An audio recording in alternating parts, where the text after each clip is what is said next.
Hello സുഹൃത്തുക്കളെ, ഇന്ന് ദേവിൻ്റെ channel ഞാൻ ഹൈജാക്ക് ചെയ്തിരിക്കുകയാണ്. ഇന്നത്തെ നമ്മുടെ പരിപാടി എന്ന് പറഞ്ഞാൽ ഇങ്ങനെ കൊണ്ട് ജയിലിലേക്ക് അറസ്റ്റ് ചെയ്യിക്കുക. അപ്പോൾ എല്ലാവരും ചോദിച്ചുകൊണ്ടിരുന്ന ഒരു സാധനമാണ് രേണുവിൻ്റെ കേസിൻ്റെ അപ്ഡേറ്റ്. രേഷ്മ തങ്കച്ചൻ്റെ അല്ല, ഞാൻ മറ്റേ പുള്ളിക്കാരൻ്റെ പേര് ഒഴിവാക്കിയായിരുന്നു.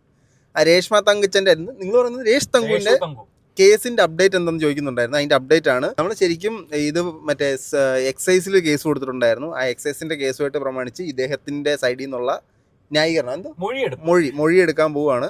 അപ്പൊ നമ്മുടെ കൂടെ ഒരു പ്രമുഖ വ്ളോഗറും കൂടെ വരുന്നുണ്ട്. പ്രമുഖനെ നമ്മളിപ്പോ കാണിക്കാം. എന്താ അറിയോ, ഇപ്പൊ ഒറ്റയ്ക്ക് പോയി കഴിഞ്ഞാൽ ചിലപ്പം പിടിച്ചകത്തിട്ട് എന്നെ ഇറക്കാൻ ആള് വേണ്ടേ. അപ്പൊ രണ്ടുപേരെ കൂടെ കൊണ്ടുപോയി കഴിഞ്ഞാൽ കുഴപ്പമില്ലല്ലോ, അതുകൊണ്ടാണ് കൊണ്ടുപോകുന്നത്. അപ്പൊ പ്രമുഖൻ ആരും നമുക്ക് കാണാം. ഒന്ന് കേറാൻ പോവാണ് കാറിനകത്തേക്ക്. രാജകീയമായ ഒരു കടന്നു വരവ്. ഇത് ആരെന്ന് കണ്ടോ നിങ്ങൾ കാണണം സുഹൃത്തുക്കളെ, നിങ്ങൾ കാണണം. ക്ലാസ് എടുത്തില്ല. അപ്പൊ ബാക്കി വിശേഷങ്ങൾ നമുക്ക് അവിടെ എത്തിയതിനു ശേഷം നോക്കാം. അവിടെ എന്താ സംഭവിക്കാൻ പോണെന്ന് ഞങ്ങൾക്ക് അറിയില്ല. പിന്നെ ഞാനായിരിക്കും ബാക്കി വ്ലോഗ് ചെയ്യുന്നത്. അതെ, അങ്ങനെ അകത്ത് പോയി കഴിഞ്ഞാൽ ബാക്കി ഈ ചാനൽ ഹാൻഡിൽ ചെയ്യാൻ വേണ്ടി ഞാൻ മനുവിനെ ഏൽപ്പിച്ചിരിക്കുകയാണ്. അതിനുള്ള എന്ത് വള്ളി കേസുകൾ ഉണ്ടെങ്കിലും മനു വിവിയും കൂടെ ഹാൻഡിൽ ചെയ്യും. ആ ചാനലിൽ വള്ളി നിങ്ങൾ ഞങ്ങൾ ഹാൻഡിൽ ചെയ്യാൻ തുടങ്ങിയാലേ വരത്തുള്ളൂ, ഇപ്പൊ വരത്തില്ല. യെസ്, അങ്ങനെ നമ്മൾ കോട്ടയം എത്തിയിരിക്കുകയാണ്. നമ്മുടെ നമ്പർ 1 ആളായിട്ടുള്ള വിവി ഹിയറിൻ്റെ മാസ്മരിക ഡ്രൈവിങ്ങിൽ നമ്മൾ എത്തിയിരിക്കുകയാണ്. ഇനിയിപ്പോൾ അവിടെ ചെന്നിട്ടുള്ള പരിപാടി എന്ന് പറഞ്ഞാൽ ദേവിനെ പിടിച്ചാത്തിരണം. അവിടെ ചിലപ്പോൾ അവർ ചോദിക്കും എന്താ നിങ്ങൾക്ക് ഇന്നത് പറയാനുള്ളതെന്ന് പറയുമ്പോൾ പുള്ളിയുടെ കാര്യം പറയും. എന്താ പറയാൻ പോന്നേ? അയ്യോ, അവിടെ പോയിട്ട് ഇനി നമുക്ക് അവരെന്താ അല്ല എന്താ പറയാൻ പോണെന്ന് വെച്ചാൽ അവർ ചോദിക്കുന്ന കാര്യം പറയും. അവരിപ്പോൾ എന്താ ചോദിക്കുന്നത്? നിങ്ങൾക്ക് എന്താ ഇതിനകത്ത് ഇത്ര പ്രശ്നമെന്ന് ചോദിക്കും. പ്രശ്നമല്ലേ നമുക്കുള്ളൂ. നമ്മുടെ അമ്മമാരെല്ലാം പറഞ്ഞ പരാതികൾ എന്തൊക്കെയാണെന്നുള്ളത് അവരോട് വ്യക്തമാക്കി പറയാൻ ശ്രമിക്കും. കണ്ണ് ചീഞ്ഞിരിക്കുന്നുണ്ട് കേട്ടോ, അറിഞ്ഞല്ല. അപ്പോൾ മുടിയല്ലേ കണ്ണാടി. അപ്പോൾ അതൊക്കെ ചോദിക്കുന്ന കാര്യങ്ങൾ നമ്മൾ പറഞ്ഞിട്ട് ബാക്കി എന്താണ് ഇതിന് ഫർദർ അവർക്ക് ചെയ്യാൻ പറ്റുന്നത് എന്ന് ചോദിക്കും. എന്താണ് അവർ ചെയ്യാൻ പോകുന്നതെന്ന് ചോദിക്കും. ബാക്കി നമുക്ക് നോക്കാം അല്ലേ, അവരെന്ത് പറയുന്ന അനുസരിച്ച് അതെ കണ്ടറിയാം. ഞാനകത്താവോ അതോ അവരെ പിടിച്ച് പുറത്താക്കോ എന്നൊക്കെ കണ്ടറിയാം. ഇതിൽ ഏറ്റവും വലിയ കോമഡി എന്ന് പറയുന്നത് ഞാൻ അകത്താവുകയാണെങ്കിൽ ഞാൻ മാത്രമല്ല ഇവർ അകത്താവും. അത് വേറെ കാര്യം. അകത്താക്കില്ല, ഞാൻ അകത്താക്കും, ഇല്ലെങ്കിൽ അകത്താക്കും. അപ്പൊ ബാക്കി നമുക്ക് അവിടെ പോയിട്ട് അവിടെ വെച്ച് വീഡിയോ എടുക്കാൻ പറ്റുവാണെങ്കിൽ എടുക്കാം, ഇല്ലെങ്കിൽ ഇറങ്ങിയിട്ട് ബാക്കി വിശേഷങ്ങൾ പറയാം. അപ്പൊ ഞങ്ങളിതേ കയറാൻ പോവാണ്. വിവിധ കയറാൻ പോവാണ്. ബാക്കിയൊക്കെ അവിടെ പോയിട്ട് അവിടെ സംസാരിക്കുമ്പോൾ വീഡിയോ എടുക്കാൻ പറ്റുമെന്ന് എനിക്കറിയില്ല.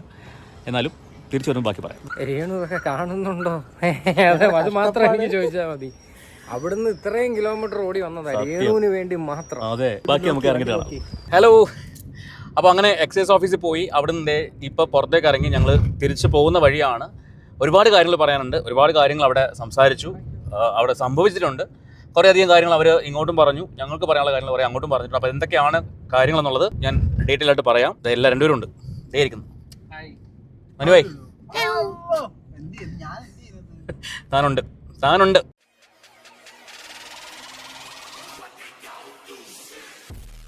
എല്ലാവർക്കും നമസ്കാരം. എനിക്കറിയാം നിങ്ങളെല്ലാവരും കാത്തിരിക്കുന്നത് എക്സൈസിൽ പോയിട്ട് എന്തായെന്ന് അറിയാൻ വേണ്ടിയാണ്. ശരിക്കും ഇന്നലെയാണ് ഞാൻ ഈ വിവരം പറയേണ്ടിരുന്നത്. പക്ഷേ ഇന്നലെ എത്തിയപ്പോൾ കുറച്ച് ലേറ്റായിപ്പോയി. അതിനിടയിലാണ് മനുവിൻ്റെ വീട്ടിൽ ഇരുന്നിട്ട് ഞങ്ങൾ രണ്ടുപേരോട് ചേർന്നിട്ടൊരു വീഡിയോ ചെയ്തത്. എക്സൈസിലേക്ക് പോയത് ഞാനും മനുവും വിവിയും കൂടി ചേർന്നിട്ടായിരുന്നു. അവിടെ എത്തിയതിന് ശേഷം ബിച്ചുവും അവിടേക്ക് വന്നു. അവിടെ ചെന്നപ്പോൾ ചില ട്വിസ്റ്റുകൾ സംഭവിച്ചു. കേസ് കൊടുത്തത് രേഷ്മ പി തങ്കച്ചൻ്റെയും ഷൺമുഖദാസ് എന്ന് പറയുന്ന ദാസൻ കോഴിക്കോടിൻ്റെയും പ്രതീഷിൻ്റെയും അക്ഷയുടെയും പേരിലായിരുന്നു. ഞാൻ ഈ കംപ്ലയിൻറ്റ് കൊടുക്കുന്നത് തിരുവനന്തപുരത്തുള്ള എക്സൈസ് ഡിപ്പാർട്ട്മെൻറ്റിലായിരുന്നു, എക്സൈസിൻ്റെ ഹെഡ് ക്വാർട്ടേഴ്സിലായിരുന്നു. അവിടുന്ന് ഈ കംപ്ലയിൻറ്റ് ഒരു മാസങ്ങൾക്ക് ശേഷം കോട്ടയം ഡിവിഷണൽ ഓഫീസിലേക്ക് പോകുന്നു. അവിടുത്തെ അസിസ്റ്റൻറ്റ് എക്സൈസ് ഓഫീസറാണ് ഈ കേസ് അന്വേഷിക്കണമെന്ന് പറഞ്ഞു. അദ്ദേഹത്തെയാണ് കാണാൻ വേണ്ടി എനിക്ക് നോട്ടീസ് വന്നത്. അപ്പോൾ അവിടെ ചെന്നപ്പോഴേക്കും അറിയാൻ കഴിഞ്ഞൊരു കാര്യം എന്ന് പറയുന്നത്, ഇതിനകത്ത് ആ കള്ള് ഷാപ്പിൽ വെച്ചിട്ട് റെയിലെടുത്തതാണല്ലോ കേസ്.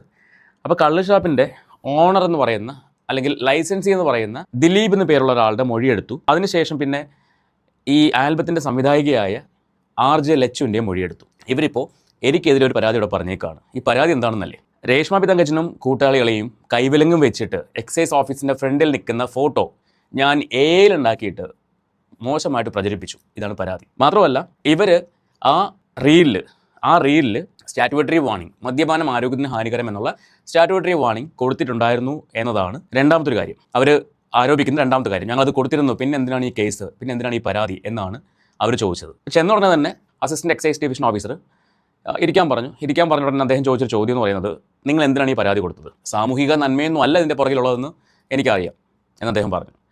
ഞാൻ പറഞ്ഞു, സാർ വേറെ ഒന്നുമില്ല, ഈ പറയുന്ന രേഷ്മ പി തങ്കച്ചനെ നമുക്ക് നേരിട്ട് അറിയില്ല, പിന്നെ എന്തിനാണ് അവർക്കെതിരെ ഞാനൊരു പരാതി കൊടുക്കുന്നത്, അല്ലെങ്കിൽ ഈ ടീമിനെതിരെ ഒരു പരാതി കൊടുക്കുന്നത്? അറിയാത്തൊരാൾക്കെതിരെ ആരും പരാതി കൊടുക്കില്ലല്ലോ എന്ന് പറഞ്ഞ് സംസാരിച്ച് വന്നപ്പോഴേക്കും അദ്ദേഹം ചോദിച്ചു, എന്താണ് നിങ്ങൾ ചെയ്യുന്നതെന്ന് ചോദിച്ചു. ഞങ്ങൾ മൂന്നുപേരും പറഞ്ഞു, ഞങ്ങൾ വ്ളോഗേഴ്സാണ്, ഇങ്ങനെ യൂട്യൂബിൽ വീഡിയോകൾ ചെയ്യുന്ന ആൾക്കാരാണ് എന്ന് പറഞ്ഞു. അദ്ദേഹം അത് ചോദിക്കാനുള്ള കാരണം ഞാൻ മനസ്സിലാക്കുന്നത്, ഇവർ കൊടുത്തിരുന്ന ഒരു മുൻ ധാരണ ഇങ്ങനെയായിരുന്നു.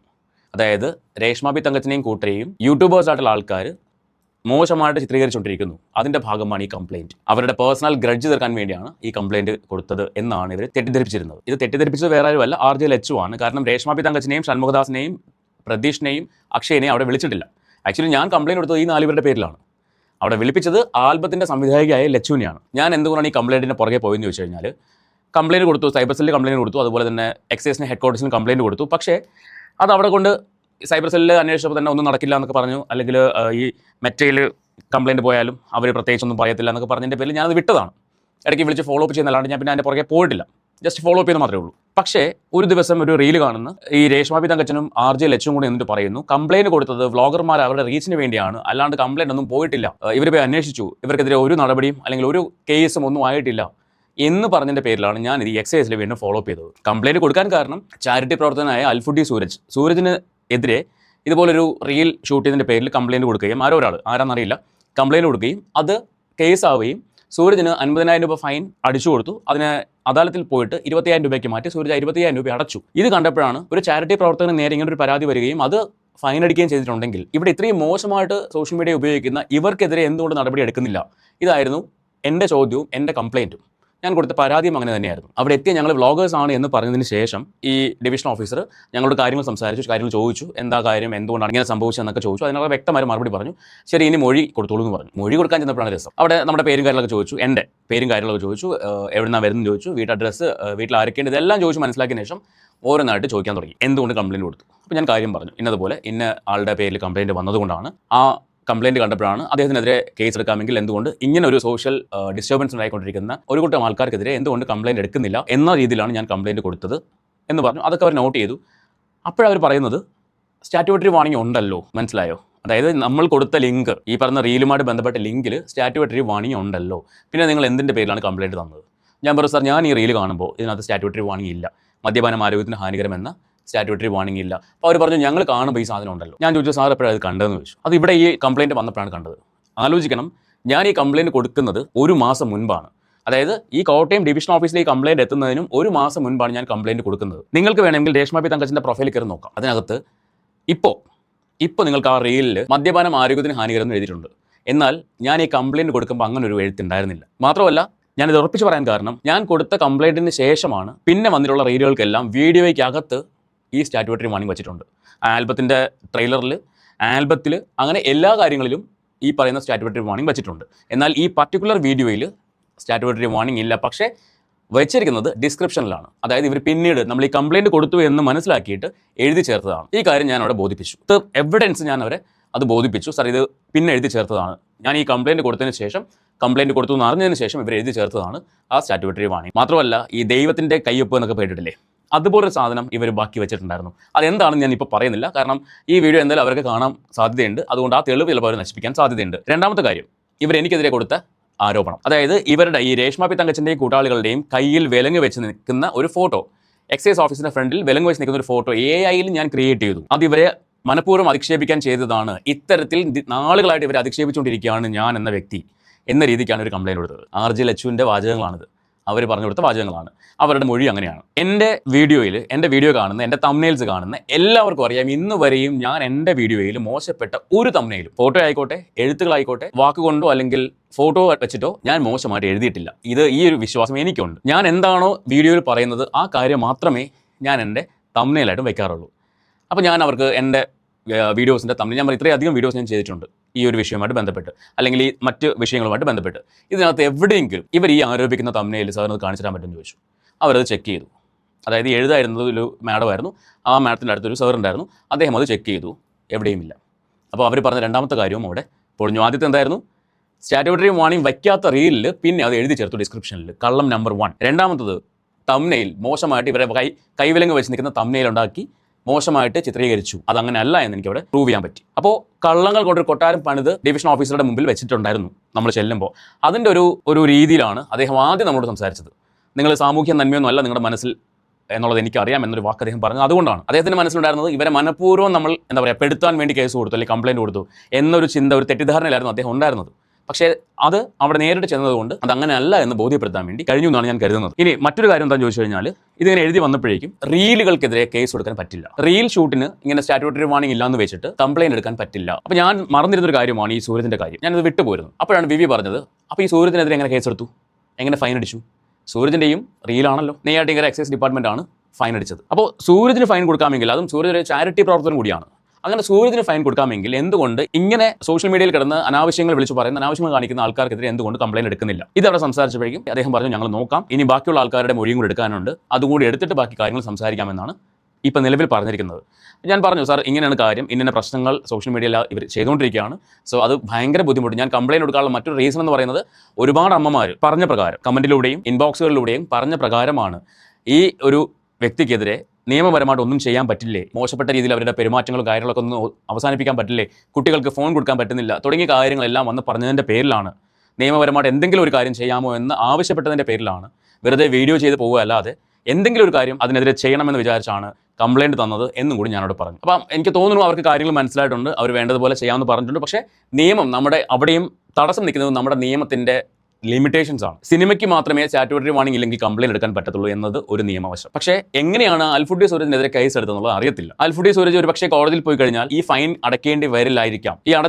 ഈ പൈസ അടപ്പിച്ച ഉദ്യോഗസ്ഥർക്കെതിരെ നടപടി എടുപ്പിക്കാൻ കഴിയുമായിരിക്കും. എന്നാൽ അതൊരു നിയമത്തിൻ്റെ ലൂപ്പ് ഹോൾ അല്ലേ? കാരണം സിനിമയിൽ മാത്രമേ ഈ സ്റ്റാറ്റ്യൂട്ടറി വാർണിംഗ് നിർബന്ധമുള്ളൂ എന്ന് പറയുമ്പോൾ ഷോർട്ട് ഫിലിം ഉണ്ട്, ആൽബം ഉണ്ട്, ഇതുപോലത്തെ റീൽസ് ഉണ്ട്, ഇതിലൂടെയൊക്കെ മദ്യപാനത്തെ പ്രൊമോട്ട് ചെയ്യുന്നതിന് കുഴപ്പമില്ലേ? സിനിമയിൽ മാത്രമേ പ്രൊമോട്ട് ചെയ്യുന്നതിന് കുഴപ്പമുള്ളൂ എന്നൊരു ചോദ്യം അവിടെ നിൽക്കുകയാണ്. പക്ഷേ നമ്മുടെ നിയമം അങ്ങനെയാണ്. പിന്നെ ഒരു സാധാരണക്കാരൻ എന്ന നിലയ്ക്ക് എനിക്ക് ചെയ്യാവുന്നതിൻ്റെ പരമാവധി ഞാൻ ചെയ്തിട്ടുണ്ട്. ആദ്യം സൈബർ സെല്ലിൽ പോയി കംപ്ലയിൻറ്റ് പറഞ്ഞു. അവർ പറഞ്ഞു മെറ്റയോട് നമ്മൾ ഇതിൻ്റെ റിപ്പോർട്ട് ചോദിച്ചാൽ അവർ പറയും അവരുടെ കമ്മ്യൂണിറ്റി ഗൈഡ് ലൈൻ വയലേറ്റ് ചെയ്യുന്നില്ല, ചെയ്യാത്തിടത്തോളം കാലം അവർക്കൊന്നും ചെയ്യാൻ പറ്റില്ല എന്ന് പറയും. അതുകൊണ്ട് സൈബർ സെല്ലിൽ ഇത്തരം കേസുകൾ നിലനിൽക്കില്ല. ഓക്കെ, ഇതാണ് സൈബർ സെല്ലിൽ നിന്ന് കിട്ടിയ വിവരം. എക്സൈസിൽ പോയപ്പോൾ അവർ പറയുന്നു റീൽ ഷൂട്ടിന് കേസ് എടുക്കാൻ പറ്റില്ല, പക്ഷേ നിയമവശം അവരൊന്നുകൂടെ നോക്കിയിട്ട് ബാക്കി വേണ്ടത് ചെയ്യാമെന്ന് പറഞ്ഞിട്ടുണ്ട്. ഞാൻ പൂർണ്ണമായിട്ടും പ്രതീക്ഷ കൈവിട്ടിട്ടില്ല, എന്തെങ്കിലുമൊക്കെ നടക്കുമായിരിക്കും. ഇവർ കള്ളങ്ങൾ വീണ്ടും വീണ്ടും പറയുന്നതാണ് എനിക്ക് ഇത്രയും വാശി വരുന്നത്. കാരണം ഞാൻ എവിടെയും AI ഫോട്ടോ ഉപയോഗിച്ച് ഒരു തംബ്നെയിൽ ഉണ്ടാക്കിയിട്ടില്ല. എന്നിട്ട് ഞാൻ ഇവർക്ക് ഈ രേഷ്മ പി തങ്കച്ചിൻ്റെ വാലുകളിൽ ഒരാൾ ഉണ്ടാക്കിയ AI ഫോട്ടോസ് ഉണ്ടല്ലോ, കുറച്ച് ഫോട്ടോസ് ഉണ്ടല്ലോ, അതായത് കുറേ ഗോൾഡൊക്കെ വാരി പൂശിക്കൊണ്ട് ഇൻസ്റ്റാഗ്രാമിൽ കിട്ടിയ 2-3 ഫോട്ടോ ഉണ്ട്. ആ ഫോട്ടോ ഞാൻ കാണിച്ചു കൊടുത്തു. ഞാൻ പറഞ്ഞു, സാർ AI പരിപാടി എനിക്കല്ല ഉള്ളത്, ഇവർക്കാണ് AI പരിപാടി ഉള്ളത്, എനിക്കല്ല എന്ന് അതും കാണിച്ചു കൊടുത്തു. പിന്നെ ഞാൻ കാണിച്ചു കൊടുത്ത ആ ഒരു പ്രധാനപ്പെട്ട കാര്യം അതെനിക്ക് നിങ്ങളോട് തൽക്കാലം പറയാൻ പറ്റില്ല.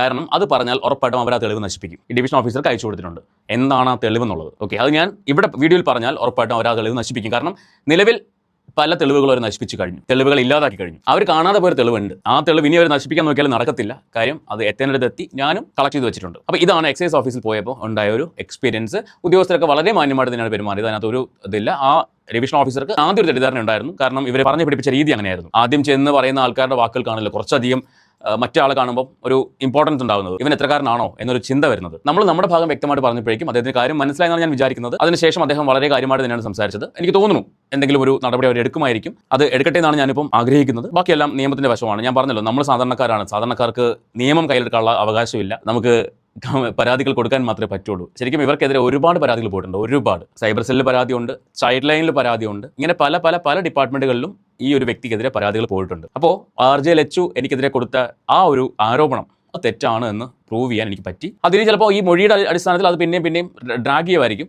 പക്ഷേ എവിടെ പോയാലും അത് പ്രൂവ് ചെയ്യാൻ എനിക്ക് പറ്റും. കാരണം ഞാൻ എവിടെയും ഈ പറയുന്ന മോശപ്പെട്ട രീതിയിൽ ഇവരെ കളിയാക്കുന്ന രീതിയിലുള്ള തംബ്നെയിൽസ് എവിടെയും വെച്ചിട്ടില്ല. ഈ വിലങ്ങ് വെച്ച് നിൽക്കുന്ന തംബ്നെയിൽ വെച്ചിട്ടില്ല. ഇനി ഒരു കാര്യം എനിക്ക് പറയാനുള്ളത്, ഞാൻ എവിടെയും ഇവർക്ക് ശിക്ഷ കിട്ടിയെന്നോ അല്ലെങ്കിൽ ഇവരെ ശിക്ഷിച്ചെന്നോ ഇവർക്ക് ഫൈൻ അടിച്ചെന്നോ 10 ലക്ഷം രൂപ 50 ലക്ഷം രൂപ ഫൈൻ അടിച്ചെന്നോ ഞാൻ എവിടെയും പറഞ്ഞിട്ടില്ല. ഓക്കെ, ഞാൻ ആകെ പറഞ്ഞത് അന്നും പറഞ്ഞു ഇവർക്കെതിരെ ഒരു പരാതി ഞാൻ കൊടുത്തു മാത്രമേ പറഞ്ഞുള്ളൂ. ആ പരാതി എടുത്തെന്നോ പരാതി കേസാക്കിയെന്നോ അല്ലെങ്കിൽ ആ കേസിൽ വിധി വന്നു എന്നോ അതിൽ നടപടിയായെന്നോ ഫൈൻ അടിച്ചെന്നോ പിടിച്ചകത്തിട്ടെന്നോ ജയിലിലായെന്നോ ഒന്നും ഞാൻ പറഞ്ഞിട്ടില്ല. മറ്റുള്ളവർ കൊടുക്കുന്ന തംബ്നെയിൽസിന് എന്നെ ബ്ലെയിം ചെയ്തിട്ട് ഒരു കാര്യമില്ല. ഓക്കെ, ഞാൻ പരാതി കൊടുത്തു, പരാതിയുടെ അപ്ഡേഷൻസ് ഞാൻ പറയാറുണ്ട് എന്നല്ലാതെ എവിടെയും ഇവർക്ക് ഫൈൻ കിട്ടിയെന്നോ അത് ഇത്ര രൂപയാണെന്നോ എന്നും ഞാൻ എവിടെയും പറഞ്ഞിട്ടില്ല. അതുകൊണ്ട് ഈ റിയാക്ഷൻ വീഡിയോ ചെയ്യുന്ന ആൾക്കാരോട് പറയാനുള്ളത്, നിങ്ങൾ അനാവശ്യമായിട്ടുള്ള തംബ്നെയിൽസ് വെക്കാതിരിക്കുക പ്ലീസ്. പലപ്പോഴും തംബ്നെയിൽസ് പല കേസുകൾക്കും എഗെയിൻസ്റ്റ് ആവാറുണ്ട്. ദയവേത് ഇത്തരത്തിലുള്ള ഈ ഫൈൻ അടിച്ചു, പിടിച്ചകത്തിട്ടു, ഇന്നയാൾ തെറി പറഞ്ഞു എന്നൊക്കെ പറഞ്ഞുള്ള തംബ്നെയിൽസ് വെക്കുമ്പോൾ അത് നമ്മളൊരു കേസുമായിട്ട് പോകുമ്പോൾ പോലും, ഒരു കംപ്ലൈൻറ്റോട് പോകുമ്പോൾ പോലും നമുക്ക് തിരിച്ചടി വരും. നീ ഇങ്ങനെ പറഞ്ഞിട്ടല്ലേ അവരങ്ങനെ പറഞ്ഞത്, നീ ഇങ്ങനെ എഴുതിയിട്ടല്ലേ അവരങ്ങനെ ചെയ്തത് എന്നും പറഞ്ഞ് തിരിച്ചു ചോദിക്കും. നമുക്ക് മറുപടി ഉണ്ടാവില്ല. അപ്പോൾ ഇപ്പോൾ ഞാൻ പറയുന്നു, ഞാൻ കംപ്ലൈൻറ്റ് കൊടുത്ത കംപ്ലൈൻറ്റിൽ അവരുടെ മൊഴി എടുക്കാൻ വിളിച്ചു, മൊഴി കൊടുത്തു, തിരിച്ചു വന്നു. മൊഴി കൊടുക്കാൻ പോയപ്പോൾ ഉണ്ടായ സംഭവങ്ങൾ ഇന്ന സംഭവങ്ങളാണ്. ഇത്രയും ഞാൻ പറഞ്ഞിട്ടുള്ളൂ. ഇതിനകത്ത് അവർക്കെതിരെ കേസ് എടുത്തെന്നോ അല്ലെങ്കിൽ അവർക്ക് ഫൈൻ അടിച്ചെന്നോ അത് ഇത്ര രൂപയാണെന്നോ ഒന്നും ഞാൻ പറയുന്നില്ല, ഞാൻ പറയത്തില്ല. മൊഴി കൊടുത്തു, മൊഴി അവരെടുത്തു, ബാക്കി കാര്യങ്ങൾ വരും ദിവസങ്ങൾ അറിയിക്കാമെന്ന് പറഞ്ഞു. ഇനി ആരുടെയൊക്കെ മൊഴികൾ എടുക്കാനുണ്ടെന്നും പറഞ്ഞു. പിന്നെ RJ ലച്ചുവിൻ്റെ പേര് ഞാൻ കൊടുത്ത പരാതിക്കകത്തുണ്ടായിരുന്നില്ല. എന്നാൽ ഇന്നലെ ഞാൻ അവർക്ക് ആ മൊഴി കൊടുത്ത സമയത്ത് RJ ലച്ചുവിൻ്റെ പേരും കൂടെ ഇൻക്ലൂഡ് ചെയ്തിട്ടുണ്ട്. ഈ 4 പേരുടെ കൂടെ RJ ലച്ചുവിൻ്റെ പേരും കൂടെ വന്നിട്ടുണ്ട്. മുൻപ് ഞാൻ കൊടുത്ത പരാതിയിൽ RJ ലച്ചുവിൻ്റെ പേരില്ലായിരുന്നു. രേഷ്മ പി തങ്കച്ചൻ, ഷൺമുഖദാസ് എന്ന ദാസൻ കോഴിക്കോട്, പ്രതീഷ്, അക്ഷയ്, ഈ 4 പേർക്കെതിരെ മാത്രമാണ് ഞാൻ പരാതി കൊടുത്തിരുന്നത്. പക്ഷേ സംവിധായകൻ എന്ന രീതിയിൽ RJ ലച്ചുവിനെ മൊഴിയെടുക്കാൻ വിളിച്ചപ്പോൾ RJ ലച്ചു എന്ത് ചെയ്തു? എന്നെ അതിനകത്ത് ഡ്രാഗ് ചെയ്തു. വീണ്ടും ഞാൻ ചെയ്യാത്തൊരു കാര്യത്തെ ചെയ്തെന്ന് പറഞ്ഞു. അപ്പോൾ ഞാൻ കൊടുത്ത മൊഴിക്കകത്ത് എന്ത് വന്നു? RJ ലച്ചു പറഞ്ഞത് കള്ളമാണ് എന്ന രീതിയിൽ RJ ലച്ചുവും കൂടി അവിടെ ഇവരുടെ കൂട്ടത്തിൽ പേരുകാരിയായി. ഓക്കെ, അപ്പോൾ ഇതാണ് അവിടെ സംഭവിച്ച കാര്യം. അല്ലാണ്ട് ഇവിടെ ആർക്കെതിരെയും കേസ് എടുത്തു എന്ന് ഞാൻ പറയില്ല. അത് ഇനി അവർ ബാക്കി അന്വേഷണങ്ങളൊക്കെ നടന്നതിന് ശേഷം ബാക്കി ഈ രേഷ്മ പി തങ്കച്ചനെയും ദാസനെയും പ്രതീഷിനെയും അക്ഷയൊക്കെ വിളിപ്പിക്കും. അവരുടെ മൊഴിയും കൂടെ എടുത്തതിന് ശേഷമേ കേസ് അവരെടുക്കുള്ളൂ എന്നാണ് പറഞ്ഞത്. ഇതാണ് സംഭവിച്ചത്. കേസ് എടുക്കട്ടെ, കേസ് എടുക്കാതിരിക്കട്ടെ, അതൊക്കെ അവരുടെ ഇഷ്ടമാണ്, അവരുടെ അധികാരമാണ്. നമുക്കൊന്നും ചെയ്യാൻ പറ്റില്ല. നടപടി ഉണ്ടാവണമേ എന്നാണ് ആഗ്രഹിക്കുന്നത്. കാര്യം എന്തെങ്കിലും ഒരു നടപടി ഉണ്ടായാൽ മാത്രമേ ഇവരുടെ അഹങ്കാരം തീരുള്ളൂ, ഇവർ ഈ സോഷ്യൽ മീഡിയ കടന്ന് കാണിക്കുന്ന ഈ കോപ്രായങ്ങൾ അവസാനിക്കത്തുള്ളൂ. എങ്കിലും അവസാനിക്കുമെന്ന് എനിക്കറിയില്ല. പക്ഷേ നമ്മുടെ ഭാഗത്തു നിന്ന് ഒരു ഇനിഷ്യേറ്റീവിന് ഒരു ഫലം ഉണ്ടായെന്ന് അപ്പോൾ പറയാൻ പറ്റും. നമ്മുടെ നാടാണ്, നമ്മുടെ നിയമങ്ങളാണ്. ഞാൻ നിയമത്തെ ബഹുമാനിക്കുന്നുണ്ട്. പക്ഷേ നിയമത്തിൽ ഒരുപാട് ലൂപ്പ് ഹോൾസ് ഉണ്ട്, ലിമിറ്റേഷൻസ് ഉണ്ട്. ആ ലിമിറ്റേഷൻസിൽ നിന്ന് മാത്രമേ ഉദ്യോഗസ്ഥർക്ക് പ്രവർത്തിക്കാൻ പറ്റുള്ളൂ. അവരെയും തെറ്റ് പറഞ്ഞിട്ട് കാര്യമില്ല. സോ ഇതാണ് അപ്ഡേഷൻ. നിങ്ങളുടെ അഭിപ്രായം തീർച്ചയായിട്ടും കമൻറ്റ് ചെയ്യാം. അതല്ല, നിങ്ങൾക്ക് ഇതിന് മേലെ എന്തെങ്കിലും ചെയ്യാൻ പറ്റുമെങ്കിൽ കോട്ടയത്തെ എക്സൈസിൻ്റെ ഡിവിഷൻ ഓഫീസാണ്. അവിടെ നിങ്ങൾക്ക് ആരെങ്കിലും പരിചയം ഉണ്ടെങ്കിൽ നിങ്ങൾ അവരുമായിട്ട് കോൺടാക്ട് ചെയ്തിട്ട് ഈ കാര്യത്തിൽ ഒരു ഫർദർ എന്തായിരിക്കും എന്നുള്ളത് നിങ്ങൾക്ക് സംസാരിക്കാം, ചോദിക്കാം, അന്വേഷിക്കാം, എന്ത് വേണമെങ്കിലും ചെയ്യാം. ഇവരുടെ പേര് പറഞ്ഞാൽ മതി, അവിടെ എല്ലാവർക്കും അറിയാം. ഇതാണ് എനിക്ക് ചെയ്യാൻ പറ്റിയ ഒരു കാര്യം. എനിക്ക് ഇത്രയൊക്കെ ചെയ്യാൻ പറ്റുള്ളൂ. ഒരു സാധാരണക്കാരനെ സംബന്ധിച്ച് വേറെ എന്തെങ്കിലുമൊക്കെ ചെയ്യാൻ പറ്റുമെന്ന് എനിക്ക് അറിയില്ല. നമ്മൾ ഈ വീഡിയോയിൽ കൂടി കാര്യങ്ങൾ സംസാരിക്കുന്നു. പക്ഷേ നമ്മുടെ കയ്യിൽ എന്തില്ല? അധികാരമില്ല. അധികാരമില്ലാത്തിടത്തോളം കാലം നമ്മളെല്ലാവരും നിസ്സഹായരാണ്. ഒരു മാസം മുൻപ് വരെ ജോസഫ് വിജയ് എന്ന് പറയുന്ന മനുഷ്യൻ ഒരു സാധാരണക്കാരനായിരുന്നു. അറിയപ്പെടുന്ന ഒരു സിനിമാ നടൻ എന്നതിലുപരി അദ്ദേഹം ഒന്നുമല്ലായിരുന്നു. പക്ഷേ ഇന്ന് അദ്ദേഹം തമിഴ്നാടിന്റെ ചീഫ് മിനിസ്റ്ററാണ്. തമിഴ്നാട് എന്ന് പറയുന്ന സംസ്ഥാനത്തിലെ എന്ത് കാര്യത്തിലും അദ്ദേഹം തീരുമാനമെടുക്കാം. ഇതാണ് അധികാരം. നമ്മുടെ കയ്യിൽ അതില്ലാത്തത് കൊണ്ട് നമുക്കൊന്നും ചെയ്യാൻ പറ്റില്ല. ഇതുപോലെ വീഡിയോ ചെയ്ത് കാര്യങ്ങൾ നിങ്ങൾ അപ്ഡേറ്റ് ചെയ്യാം. ഇതുപോലുള്ള വിഷയങ്ങളിൽ പരാതി കൊടുക്കാം. നടപടി എടുക്കേണ്ടവർ അത് എടുത്തു കഴിഞ്ഞാൽ നല്ലത്. നാട് നന്നാവണമെങ്കിൽ നിയമം നടപ്പിലാക്കേണ്ടവരെ നടപ്പിലാക്കണം. അവർക്ക് അതിനുള്ള റൈറ്റ് ഉണ്ടാവണം. അല്ലാണ്ട് അവരെ കൈ കെട്ടി വെച്ചിട്ട് നിങ്ങൾ നിയമം നടപ്പിലാക്കും എന്ന് പറഞ്ഞിട്ട് കാര്യമില്ല. ഇവിടുത്തെ നിയമങ്ങൾ മാറണം. ഇവിടെ നിയമം എന്ന് പറയുന്നത് സ്ട്രോങ് അല്ല. ഇവിടെ പല നിയമങ്ങൾക്കും ഒരുപാട് ലൂപ്പ് ഹോൾസ് ഉണ്ട്. അതുകൊണ്ടാണ് ഇത്തരം തോന്നിയവാസങ്ങൾ ഇവിടെ നടക്കുന്നത്. തുണി അഴിച്ച് ആടുന്നതും സോഷ്യൽ മീഡിയ കിടന്ന് ഓരോ കോപ്രായങ്ങൾ കാണിക്കുന്നതും അതുകൊണ്ടാണ്. ഇവിടുത്തെ നിയമം എന്ന് സ്ട്രോങ് ആവുന്നോ അന്ന് മാത്രമേ ഈ നാടിനൊരു മാറ്റം ഉണ്ടാവുള്ളൂ, ഈ നാട് നന്നാവത്തുള്ളൂ. നിങ്ങൾ നിങ്ങളുടെ അഭിപ്രായം തീർച്ചയായിട്ടും കമൻറ്റ് ചെയ്യുക. നമുക്ക് മറ്റൊരു വീഡിയോ ആയിട്ട് വീണ്ടും കാണാം.